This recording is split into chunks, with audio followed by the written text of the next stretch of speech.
I was looking for this place. I was driving in this direction, but I had no idea where I was going. Yeah. All I knew was I was aiming for that wall. Yeah. That's all I knew.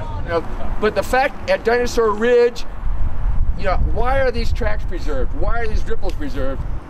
And that is a really good question. But, in the past, one thing we said is that, we got this inland sea that was here. And so as the tide, it wouldn't be like big crashing waves maybe. So as the tide went up and down real slowly, the shale would have washed over top of those before they eroded away there. So that's one possibility. Another possibility is those of you at have seen Dinosaur Ridge where we have our ripple site down below the main track site. There's a lot of places where there aren't ripples, where there were algal mats. And some people will say that where there's not a thick algal mat, there's still thin filaments of algae that grow over top of these and help stabilize them. Which way's up here? Yep, that way's up. So these rocks were flat, they got pushed up this way, and we're looking at the top of these here. Yeah. So we can talk about the predator. Oh, the other thing I was going to say is, remember, these are not fossils. And that's one thing we talk about at the ridge too. Fossils are the remains or evidence of ancient life, and these are really just sedimentary features. They're just depending on the physics, of the sand and the water and the movement and stuff like that. Bus up there then? No. All right, let me, here, everyone just kind of like take one of these and pass it around. I made little party favors. And I remember standing about where you're standing and looking at this thing for the longest time, asking myself, what makes bumps? What makes bumps? And then I started seeing toes.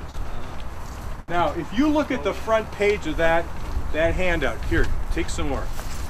You gotta see this, this is really cool. Hawk's Nest site, because of this track right here, that Dr. Lockley cleaned up, and he put his plaster of cast around it, made his mold. It's in the museum because of that track right there. You can't miss it. But if you look at the front page there, it was still covered by the shale. That was not part of what I would call diagnostic. What I was reacting to is diagnostic of this site. I was reacting more to this track right here, to that one, and also to this one.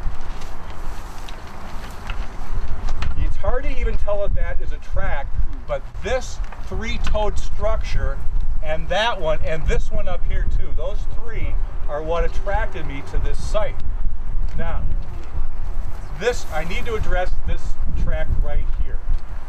This track I reacted to with what the material you have behind the first page. The next 3 pages describe the apex predator of that time called Acrocanthosaurus. Instantaneously, this had to have been filled with sand, and the sandstone started its creation.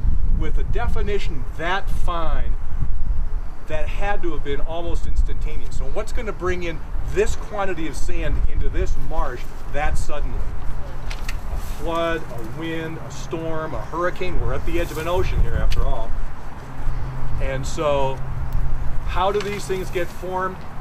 Fossils are very, very rare. And it's only in certain situations that you're going to get them. And that's the only explanation I've come up with. To date, this may be the only evidence of the apex predator. I mean, think about the predators, how rare they are. Over in Africa, you've got wildebeests by the 10,000. Relative to the lions, very rare. And so it's not unusual that we find a great preponderance of the iguanodons, and be very lucky to find a rare instance of the apex predator, the Acrocanthosaurus. Now, if you look at the last page, this is a skeleton that was reconstructed from a fossil in Oklahoma. And if you look at the middle picture on that thing, take a look, the top picture, take a look at the foot structure. It has 3 long toes. Not much of a heel, but 3 long toes.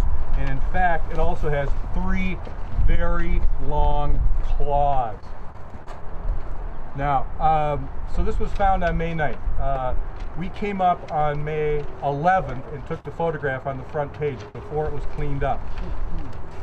After it was cleaned up on May 20th, well, John Gist presented a slideshow about this on May 20th to the board of directors, oohs and ahs.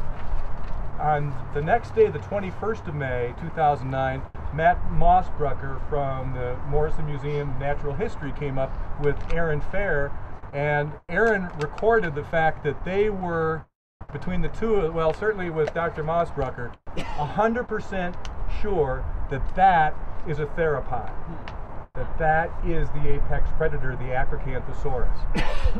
So you can see that the focus of this site has shifted towards the glamour of the iguanodon track, which Dr. Lockley characterizes as an 8 out of 10, you know, and Dr. Mossbrucker said it's the best ornithopod, however you say it, track in the Dakota sandstone ever. And so we're naturally very proud of that, but it's this that may be the actual crown jewel of this piece of rock right here. There's also some stuff a little further down, right, Kermit? Yeah, I'm not sure about that. Martin would have gone bananas if he... How many footprints we're looking at over here altogether? Well, let's see. It looks like we've got a track here and a track here. That could be a stride, don't really know. Got a track here.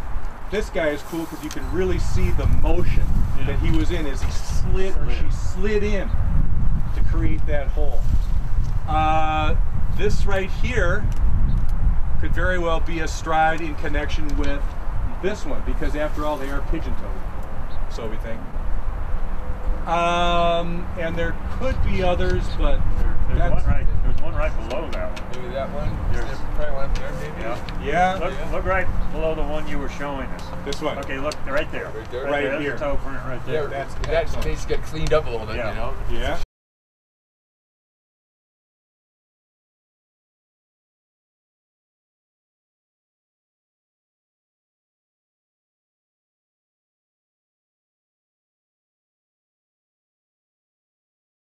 I just want to say, you know, we got volunteers that do all sorts of things here. They make casts, and they lead tours, and they make movies, and they drink beer and wine. Where's the wine? It's in the box. Player supervision there. So, anyways, we really appreciate all this stuff. Dinosaur Ridge could not work with all of you guys, and Without all of you guys. Only ones like Ryan. Dinosaur Ridge could not work.